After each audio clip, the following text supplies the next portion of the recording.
الحمد للہ رب العالمین والصلاة والسلام علی سید الانبیاء والمرسلین۔ ناظرین کرام، میں ہوں آپ کا میزبان حافظ طیب رضوی، اور آپ دیکھ رہے ہیں ایک ہمارا بہت ہی پیارا ماہ رمضان المبارک کا کڈس پروگرام۔ جی ہاں ناظرین کرام، ایک مرتبہ پھر سے آپ کا خیر مقدم ہے ہمارے پروگرام میں، اور اللہ اس کے رسول کی فضل سے، توفیق سے ہم ایک مرتبہ پھر سے حاضر ہوئے۔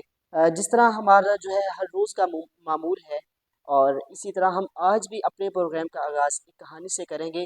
آج کی کہانی بڑی ہی انٹرسٹنگ ہے کہ تین دوست جو ہے وہ کہیں سیر و تفریح کے لیے جاتے ہیں، اور وہاں پر جا کے وہ وہاں پہ اپنے رہنے کے لیے سوچتے ہیں کہ اب ہم کوئی مکان رینٹ پہ لے کے جہاں پر ہم کچھ دن سٹے کر سکیں۔ تو وہ ایک ہوٹل میں جاتے ہیں، اور انہیں وہاں پہ اس ہوٹل کی 75 منزلیں ہوتی ہیں۔ کتنی؟ 75۔ تو ان کو اتفاق سے سب سے اوپر والی منزل پہ فلائٹ ملتی ہے، اور ان کو رول بتائے جاتے ہیں کہ اس ہوٹل کے جو رولز ہیں وہ یہ ہیں کہ رات کو 11 بجے تک اگر آپ ہوٹل میں آ جاتے ہیں تو آپ کو جو ہے لفٹ آپ کے لیے اویلیبل ہے، لفٹ کے ذریعے آپ اوپر ایزیلی جا سکتے ہیں۔ اگر آپ ادرویز 11 سے لیٹ ہو گئے تو آپ کو سیڑھیوں کے راستے 75ویں منزل پہ جانا پڑے گا۔ تو جب وہ پہلے دن جو ہے گھوم پھر کر آئے، تو انہوں نے جب ٹائم دیکھا تو وہ تو لیٹ ہو چکے تھے۔ تو انہوں نے کہا کہ بھائی ہم کہاں 75 سیڑھیاں چڑھ کے جائیں، تو آج ہم باہر ہی رک جاتے ہیں، تو لہٰذا کل سے ہم جلدی آ جائیں گے۔ لیکن جب دوسرے دن آئے تو تب بھی وہ لیٹ ہو چکے تھے، تو انہوں نے کہا چلو آج ہم باہر رک جاتے ہیں، کل سے ہم انشاءاللہ جلدی آئیں گے۔ تو تیسرے دن بھی وہ لیٹ ہو گئے، تو انہوں نے کہا کہ ہم ہر روز روز لیٹ ہوں گے تو پھر ہمارا تو کوئی فائدہ نہ ہوا جو ہے فلائٹ کا جو کرایہ دینے کا، رینٹ دینے کا۔ تو انہوں نے ارادہ کیا کہ آج ہم سیڑھیوں کے راستے ہی اوپر جائیں گے۔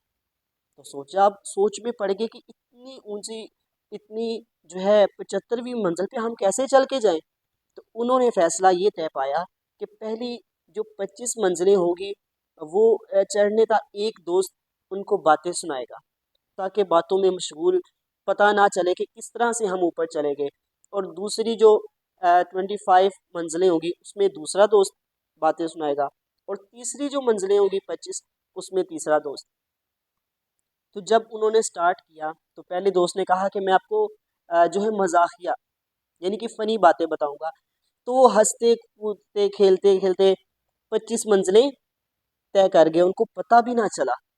اور دوسرے دوست کی باری ہے، اس نے کہا میں آپ کو حقیقت میں مبنی کہانیاں سناؤں گا، سبق آموز کہانیاں سناؤں گا۔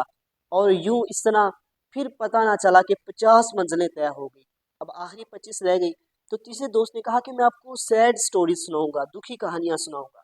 اور یوں وہ آخری 25 منزلیں بھی جب طے ہو گئی تو وہ کہنے لگا کہ میں آپ کو سب سے دکھ کی بات بتاؤں کہ ہماری فلائٹ کی جو چابی ہے وہ تو ہم نیچے بھول آئے ہیں، وہ تو ہم نیچے بھول آئے ہیں۔ تو بچوں، ہمیں اس سے سیکھنے کو یہ ملتا ہے کہ ہماری زندگی کا سلسلہ بھی کچھ اسی طرح ہے کہ ہماری جو بچپن کی 25 سالہ زندگی ہوتی ہے وہ کھیل کود میں جو ہے فنی مومنٹس میں گزر جاتی ہے، ٹھیک ہے۔ اس کے بعد جو اگلی 25 سال کی زندگی ہوتی ہے وہ سبق آموز ہوتی ہے، اس میں ہمارا دنیا سے سامنا ہوتا ہے، لوگوں سے جو ہے ہمیں پتہ چلتا ہے کہ یہ دنیا کیسی ہے، اس میں ہمیں کیسے رہنا ہے۔ دکھ آتے ہیں، انسان کو جو ہے ذمہ دار بنا دیتی ہے زندگی۔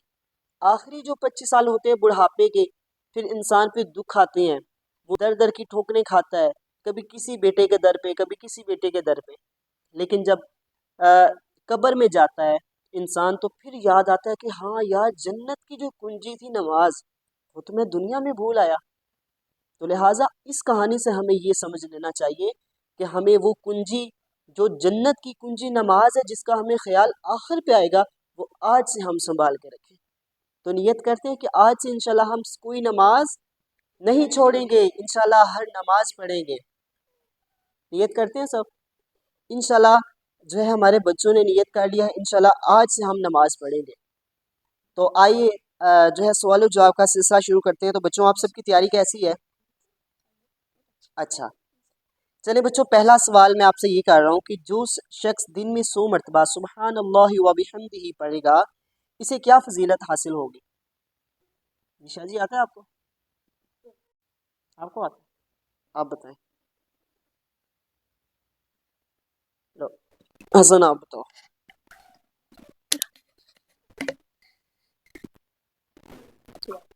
جی بتائیں، اور کس کو آتا ہے؟ اور کس کو آتا ہے؟ اور اس کے پچھلے اور اگلے گناہ معاف کر دیے جاتے ہیں، اور جو معاف کر دیے جاتے ہیں اور سمندر کی جاگ کے برابر ہوتے ان کا جواب مان لینا چاہیے. جواب آپ نے صحیح دیا، لیکن لفظ آپ کے تھوڑے سے آگے پیچھے تھے. اور سمندر کی جا کے برابر نہیں، چاہے وہ سمندر کی، یعنی کہ جو شخص دن میں 100 مرتبہ سبحان اللہ و بحمدہ پڑھتا ہے اس کے سارے گناہ بخش دیے جاتے ہیں، چاہے وہ سمندر کی جھاگ کے برابر بھی نہ ہو. تو بھائی ان کا جواب آدھا درست ہے. اچھا، اگلا سوال ہے، رشتہ داروں پر صدقہ کرنے کا اجر دگنا کیوں؟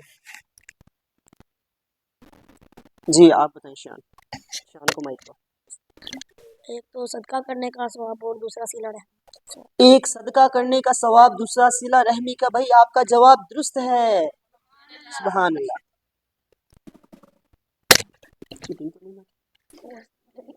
چلو اچھا بچوں، اگلا سوال یہ ہے کہ وہ کون سی نماز ہے جس میں تحویر قبلہ کے لیے وحی اتری؟ آتا ہے؟ چلیں آپ. ظہر کی نماز. ظہر کی نماز. بھئی آپ کا جواب درست ہے، سبحان اللہ. جس کا بھی جواب درست ہوگا تو آپ نے کیا کہنا ہے؟ سبحان اللہ کہنا ہے. اور کچھ آئے نہ آئے سبحان اللہ تو آتا ہے نا. اچھا بچوں، میں اگلا سوال یہ کر رہا ہوں کہ پیارے آقا صلی اللہ علیہ وسلم نے عید الفطر کی جماعت کب ادا فرمائی؟ جی عبداللہ بتائیں گے. سن 2000 ہجری. 2000 بھائی کی طرف پہنچ گئے ہو، 3 0 کاٹ دو. سن تو مائک میں بتاؤ نا. سن 2 ہجری. سن 2 ہجری. بھائی آپ کا جواب درست ہے، سبحان اللہ. اچھا بچوں، حضرت سلمان فارسی کس سن ہجری میں ایمان لائے؟ اب بتاؤ. 1 ہجری. سن 1 ہجری میں. بھائی آپ کا جواب درست ہے. دیکھ لینا چیٹنگ تو نہیں کر رہے، مجھے لگ رہا تم گئے. اچھا بچوں، میرا اگلا سوال یہ ہے، ادھر ہی بیٹھو.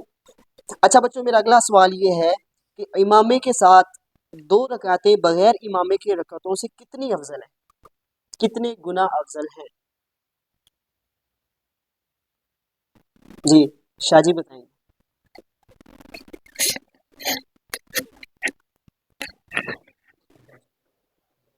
ہاں جی نہیں آتا. اور کس کو آتا ہے؟ اور کس کو آتا ہے؟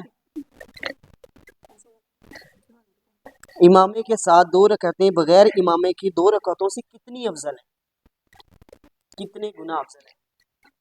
جی حسن بتاؤ. 70 گنا. 70 گنا افضل ہے. بھائی آپ کا جواب درست ہے، سبحان اللہ. ماشاءاللہ اچھے جواب دیے، لیکن آپ لوگوں کی تیاری تھوڑی سی ویک تھی. شیان کی تیاری اچھی لگ رہی تھی، پتہ نہیں تیاری تھی کہ چیٹنگ تھی. بہرحال آپ سب کا بہت شکریہ. ناظرین کرام آپ کا بھی بہت شکریہ.